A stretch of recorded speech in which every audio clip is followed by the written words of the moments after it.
Hey folks, welcome back. Today we're tackling a burning question. Are we on the brink of World War III?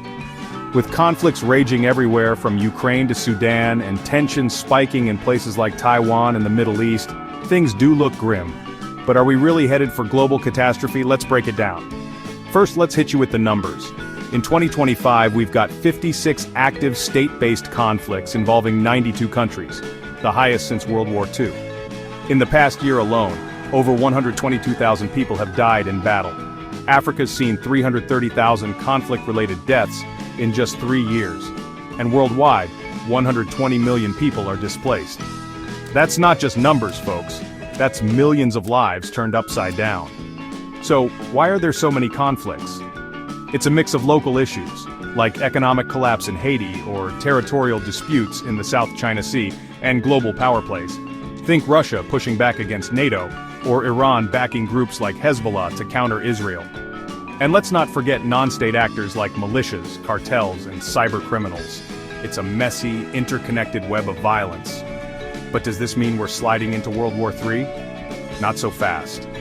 World wars happen when major powers like the US, China, or Russia clash directly, often with allies forming clear blocks. Right now, most conflicts are regional, not global.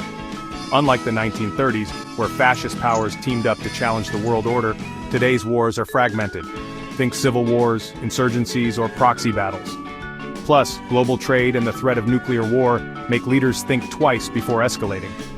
That said, the risks are real. One misstep, like a strike on Iran's nuclear sites or a blockade of Taiwan, could spiral out of control.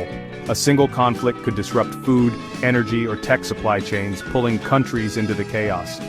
On platforms like X, people are buzzing about flashpoints, North Korea supplying weapons to Russia, or India-Pakistan tensions heating up.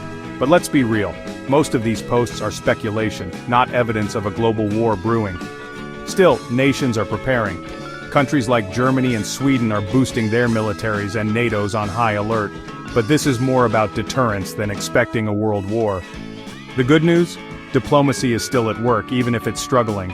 The UN and regional groups are pushing for ceasefires in places like Sudan, and economic ties between major powers act like a brake on all-out war. So what's the takeaway?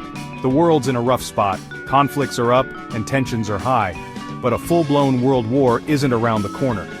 The bigger danger is a regional crisis snowballing into something bigger, especially if leaders miscalculate. What we need is stronger diplomacy, smarter conflict prevention, and maybe a little hope that cooler heads prevail.